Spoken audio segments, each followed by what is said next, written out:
क्रिस्त में मेरे बहुमूल्य भाइयों बहनों एवं बच्चों, आप सबों को जैसु। दुनिया के उद्धारकर्ता हमारे प्रभु यीशु क्रिस्त की कृपा, आशीष, अनुग्रह, अनुकंपा, उनका सामर्थ्य, करुणा, प्रेम, शांति, अमन सदा सर्वदा आपके एवं आपके परिवार के साथ रहे। प्रिय विश्वासियों, आज माता कलिसिया 40 काल का चौथा इतवार में प्रवेश और कर रही है। और आज के तीनों पाठों को जो मूल सार है, जो मूल निचोड़ है, यह मूल सारांश है। और ईश्वर का सच्चा प्रेम और असीमित प्रेम, ईश्वर का सच्चा प्रेम और ईश्वर का असीमित प्रेम है। जी हाँ, क्रिस्त में प्यारे भाइयों और बहनों, और ईश्वर मनुष्य को इतना प्यार करते हैं, इतना प्यार करते हैं, और अपने आप से ज़्यादा और मनुष्य को और आपको और मुझको प्रेम करते हैं, प्यार करते हैं। जी हाँ प्रिय विश्वासियों, ईश्वर का प्रेम पवित्र प्रेम है। ईश्वर का प्रेम और निष्पाप प्रेम में निष्कपट प्रेम है। और ईश्वर का प्रेम में कोई स्वार्थ की भावना नहीं है। और ईश्वर का प्रेम में हमेशा अनुकंपा है, दयालु है। और उसका प्रेम दयालु और सहनशील है। और ईश्वर के पास और निस्वार्थ प्रेम है। जी हाँ प्रिय विश्वासियों, लेकिन मनुष्य के प्रेम में और स्वार्थ है। हाँ, लेकिन ईश्वर का प्रेम कोई कंडीशन नहीं है। ईश्वर का प्रेम में कोई शर्त नहीं है। और ईश्वर आपसे मुझसे जब और मुझसे प्यार करते हैं और उसके बदले में कोई एक्सपेक्ट नहीं करते हैं, कोई अपेक्षा नहीं करते हैं। और ये इस तरह का प्रेम और ईश्वर मनुष्य के साथ करता है। जी हाँ क्रिस्त में प्यारे भाइयों और बहनों, God's love is a holy love. God's love is a perfect love. God's love is unconditional love. God's love is a unlimited love. God's love is a self-effacing love. यानी ईश्वर का प्रेम जो है वो पवित्र प्रेम है, असीमित प्रेम है, और कोई निस्वार्थ प्रेम है, और आत्म निष्क्रिय और प्रेम है ईश्वर के पास। लेकिन मनुष्य ऐसा नहीं है। प्रिय विश्वासियों, आज दुनिया के चारों तरफ देखिए, आप लोग न्यूज़पेपर पढ़ते होंगे, टीवी देखते होंगे, मोबाइल देखते होंगे। हर एक इंसान, आज सारी मानव जाति दो चीज के लिए तरसती है। आज हर एक मानव, हर एक इंसान, हर एक समाज, हर एक परिवार, हर एक धर्म दो चीज की खोज में लगे रहते हैं। और निरंतर अपने उपवास रखे, परहेज रखे, और साधना करते हुए, रिट्रीट अटेंड करते हुए, और रिकलेक्शन करते हुए, और बलि चढ़ाते हुए दो बहुमूल्य चीजों की खोज करते हैं।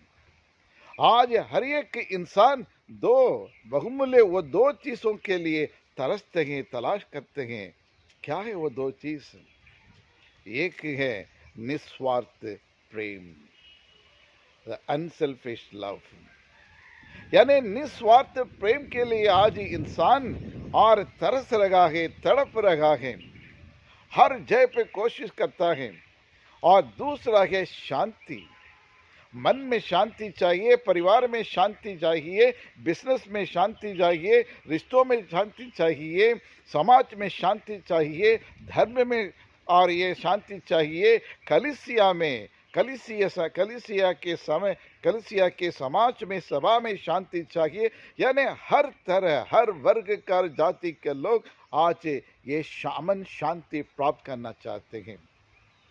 आज इंसान के पास सब कुछ है, नॉलेज है, और न उनके पास नॉलेज है, उनके पास सुख सुविधाएं हैं, उनके पास धन दौलत है, उनके पास सब कुछ होते हुए भी ये दो चीज के अभाव का महसूस करता है। यानी प्रेम, सच्चा प्रेम और के लिए जो प्रेम, और ये सच्चा प्रेम के लिए, निस्वार्थ प्रेम के लिए और अमन शांति के लिए वो तरसता है। और इन दो बहुमूल्य चीज़ों को प्राप्त करने के लिए और मनुष्य कोई भी हद तक जाने के लिए तैयार है और उसके प्राप्त करने के लिए कोई भी कीमत चुकाने के लिए भी और पीछे नहीं हटते हैं। और निस्वार्थ प्रेम और ये अमन शांति को प्राप्त करने के लिए और मनुष्य और किसी भी प्रकार के दुख तकलीफों को उठाने के लिए और तैयार हैं और एक तलाश करते हैं। आज छोटे बच्चे से लेकर बड़े तक और ये प्रेम के लिए तरसते हैं। Everyone wants to be loved. Everyone wants to be recognized in the family, in the society, or in the church, or in the parish, or in the even in the society. There is no exception. प्रिय विश्वास, ये ना सिर्फ मनुष्य के लिए प्रेम की ज़रूरत है, लेकिन ये जीव जंतु और ये प्रकृति में हम देख रहे हैं, ये पेड़ पौधों के लिए भी और ये जानवरों के लिए भी, हर एक जीव जंतु के लिए भी प्रेम की ज़रूरत होती है। वो भी और शांति से जीवन बिताना चाहते हैं। प्रिय विश्वासियों, आज मानव और मनुष्य और हर एक इंसान शांतिमय, आनंदमय, सुखमय जीवन बिताना चाहता है। सब कुछ होते हुए भी एक चैन से जीने के लिए वो चाहते हैं, लेकिन और ये निस्वार्थ और प्रेम नहीं है। परिवार में देखिए, परिवार कितना टूट चुका है, समाज में कितना विभाजन है, मनुष्य अपने आप में टूट चुका है, अकेलेपन को महसूस करता है। पति पत्नी के बीच में देखिए कितने तलाक है, कितने लड़ाई झगड़ा है, रिश्तों में दरार है। प्रिय विश्वासियों, इसका मूल कारण क्या है? क्योंकि इंसान दिन ब दिन स्वार्थी बनते जा रहा है। वो प्रेम पाना चाहते हैं, लेकिन प्रेम देना नहीं चाहता है। यदि वो प्रेम करना चाहे तो कोई मतलब से वो प्रेम करता है, कोई शर्त रखता है, और जब वो शर्त को पूरा करेंगे और तभी वो प्रेम करेगा। यार, यदि किसी की मदद करने के लिए आगे आते तो उसमें भी उनके स्वार्थ की भावना रहता है। मुझे क्या मिलेगा, मैं ये सब करने के लिए तैयार हूँ, लेकिन मुझे रिटर्न में क्या मिलेगा, अपेक्षा करते हैं। लेकिन ईश्वर का प्रेम और निस्वार्थ प्रेम है, पवित्र प्रेम है, आत्म सक्रिय प्रेम है। प्रिय विश्वासियों, जी हाँ प्रिय विश्वासियों, लेकिन ईश्वर हमें हमारे पापों को दंड देने वाला परमेश्वर नहीं है, हमारे पापों को क्षमा करने वाला परमेश्वर है। यदि ईश्वर के आज्ञाओं को उल्लंघन करके दूर भी चले जाएं, उन्हें वापस लाने के लिए वो कोशिश करते हैं। हमें बचाने वाला परमेश्वर है, हमारा उद्धार करने वाला परमेश्वर है, और हमें पाप में ये जीवन बिताने के लिए छोड़ने वाला परमेश्वर नहीं है। उन्हें सही मार्ग पर लाने के लिए और प्रभु यीशु ख्रिस्त संसार में आए और पाप के सागर में डूबते हुए और इस मानव जाति को बचाने के लिए प्रभु यीशु को किन किन दुखों का सामना करना पड़ा है। लोग क्या नहीं किया उनके विरुद्ध, उनके खिलाफ, उनके प्रवचन को लेकर और मिशन कार्य को लेकर और उनके चमत्कारों को लेकर, और लोग ने तरह तरह की बातें उन्हें कही, कई प्रकार की कीचड़ उछाल देते, लेकिन कोई असर नहीं पड़ा प्रभु यीशु को। उनको मालूम है जिस उद्देश्य के लिए, जिस मुक्ति विधान का योजना पूरा करना है करके अपने लक्ष्य में वो दृढ़ थे और उन्हें पूरा करके दिखाया है। आज आप भी तो डिसीजन लेते हैं, मैं भी तो डिसीजन लेता हूं। क्या हम अपने लक्ष्य को और अपने उद्देश्य को पूरा करने के लिए हम तैयार हैं? क्या हम कर पाते हैं? क्या हम जो प्यार करते हैं उसमें स्वार्थी की भावना है या नहीं? और बाइबल कहती है कि प्रेम क्या होना चाहिए। प्रिय विश्वासियों, 1 कोरिन्थियंस चैप्टर 13 उसके पूरा और उस पढ़ के देखिए प्रेम के बारे में। और संत पौलुस बताते हैं प्रेम का वर्णन, परिभाषा वो बताते हैं। प्रेम दयालु है, सहनशील है, दयालु है, और प्रेम कभी स्वार्थ की भावना नहीं रखता है, और प्रेम कभी गलतियों के और लेखा नहीं रखता है, और ईश्वरीय प्रेम में और ये जलन की भावना नहीं रहता है, स्वार्थ की भावना नहीं रखता है, और प्रेम और किसी से बदला नहीं लेने की देता है। या प्रेम में द्वेष नहीं है, प्रेम में मनमुटाव नहीं है, और प्रेम में और किसी के बदनाम करने के और ये भावना नहीं रहता है। जी हाँ क्रिस्त में प्यारे भाई और बहनों, प्रेम सबको अपनी अपनी गलतियों की सहित और अपने अपने और गलतियों की कमजोरी को सहित उन्हें प्रेम करने के लिए कहता है। यही है ईश्वर का प्रेम। आज के पहले पाठ में आपने सुना the book of second Chronicle chapter और 36 में, और 14 से पूरा पढ़ के देखिए, 23 तक पढ़ के देखिए। ईश्वर ने इजरायली लोगों के जीवन में अनेक प्रकार चमत्कार, अद्भुत कार्य किए हैं, महान कार्य किए हैं। उनके हर एक जरूरतों को ईश्वर ने पूरा किया है, लेकिन इजरायली लोग ईश्वर की आज्ञाओं को माने नहीं, ईश्वर की आज्ञाओं का उल्लंघन किया है। ईश्वर ने जिस मार्ग बताई, इस मार्ग पर चलने के लिए उस मार्ग पर वो नहीं चले, ईश्वर को छोड़कर अन्य देव देवताओं की पूजा करने लगे, मूर्ति पूजा करने लगे, और ईश्वर की इच्छा के विरुद्ध चलने लगे, और ईश्वर के आदेश और नियमों को उन्हें पालन नहीं किया, और इसीलिए ईश्वर क्रोध होकर दंड होकर उनको दंड दिया, और दंड देकर और उनको उस देश से दूसरे देश में के पलायन के रूप में उन्हें भेज दिया।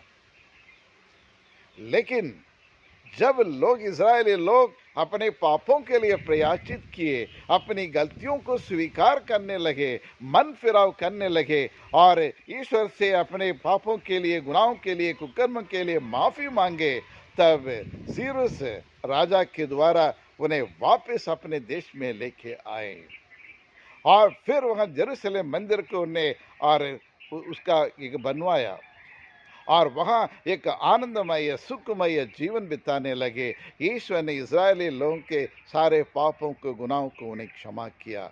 जी हाँ प्रिय विश्वासियों, जब हम ईश्वर के आज्ञाओं का उल्लंघन करते हैं और ईश्वर में छोड़ते नहीं है, हमें बचाने के लिए आते हैं।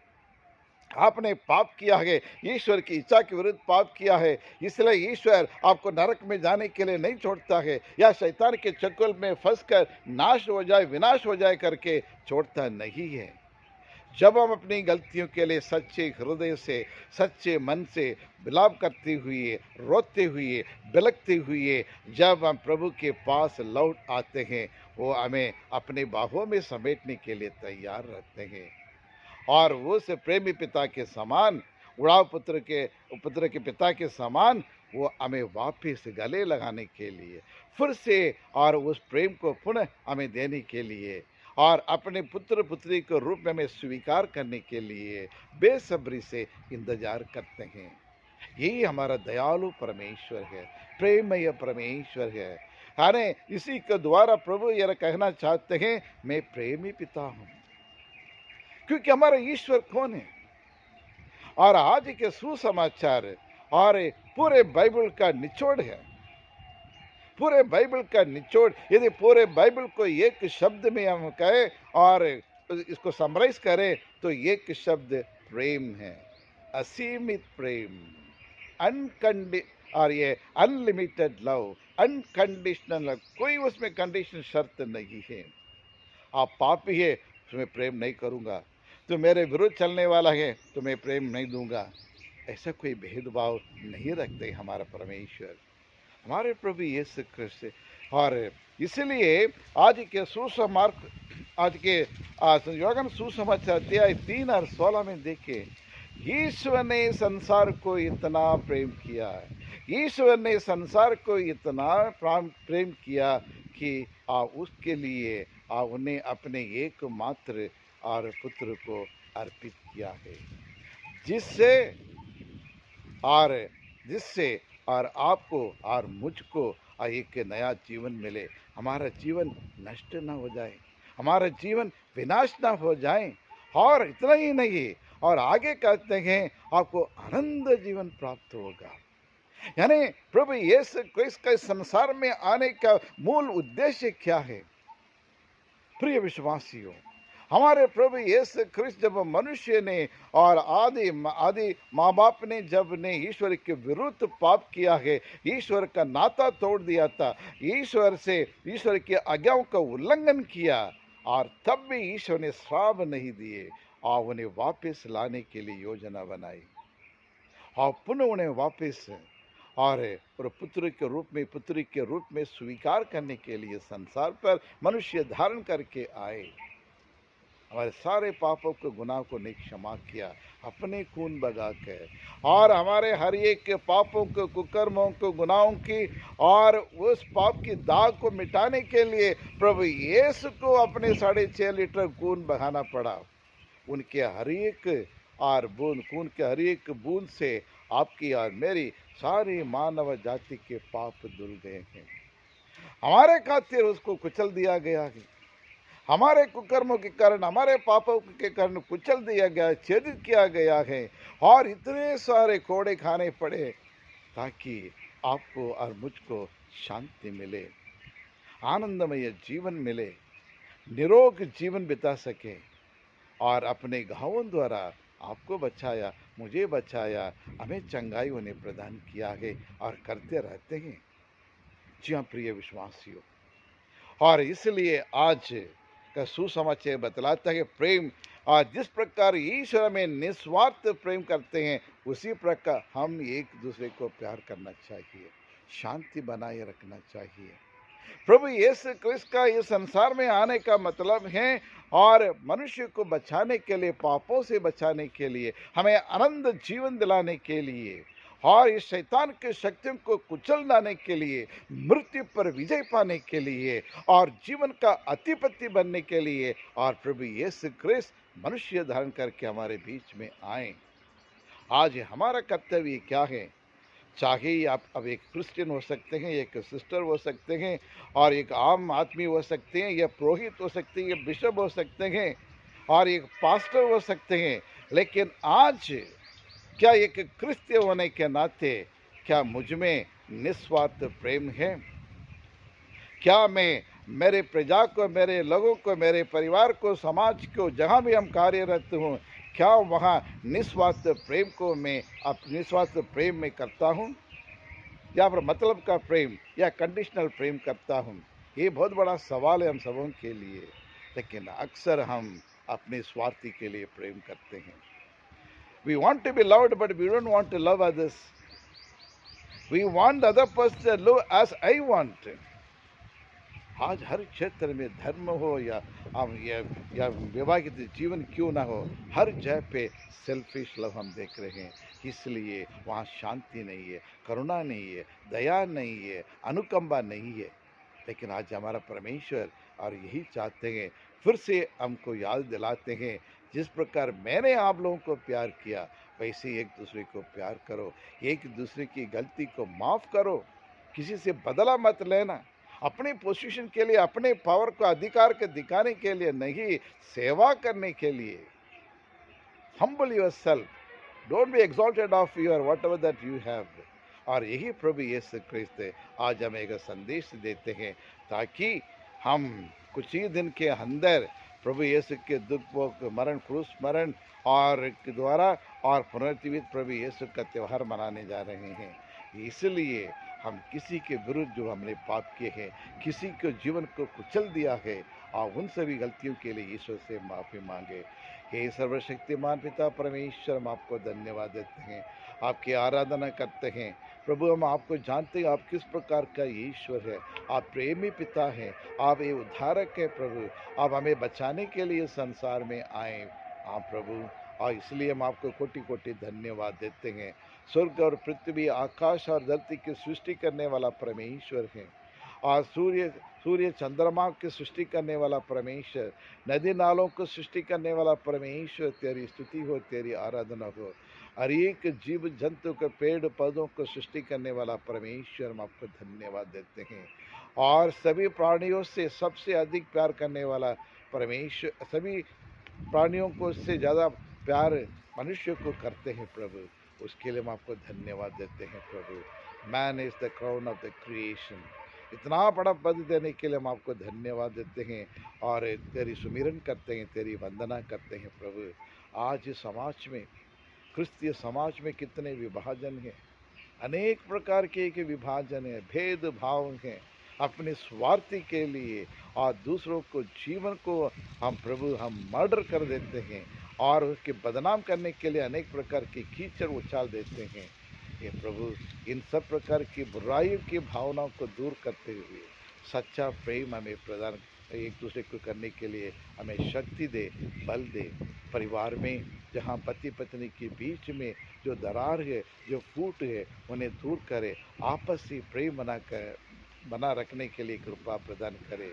माँ बाप और बच्चों के बीच में जो दूरियां हैं, इन दूरियों को दूर करे प्रभु। समाज में, आज समाज में, धर्म में, हमारे देश में और ये निस्वार्थ प्रेम के अभाव है, शांति के अभाव है। इन सब चीज़ों को, बहुमूल्य चीज़ों को हमें प्रदान करने के लिए कृपा करे प्रभु। और हमारे सभी बच्चों को और पूरे और इस भारत देश में जो बच्चे बोर्ड के एग्ज़ाम दे रहे हैं, उन सबों पर विशेष कृपा आप प्रदान करें। उन्हें ज्ञान, विवेक, स्मरण शक्ति दिला दे, ताकि वे अच्छी तरह से तैयारी करते हुए अच्छी तरह से लिखकर अच्छे नंबर में पास हो सके। यही प्रार्थना हम करते हैं हमारे प्रभु यीशु क्रिस्त के द्वारा। आमीन, आमीन।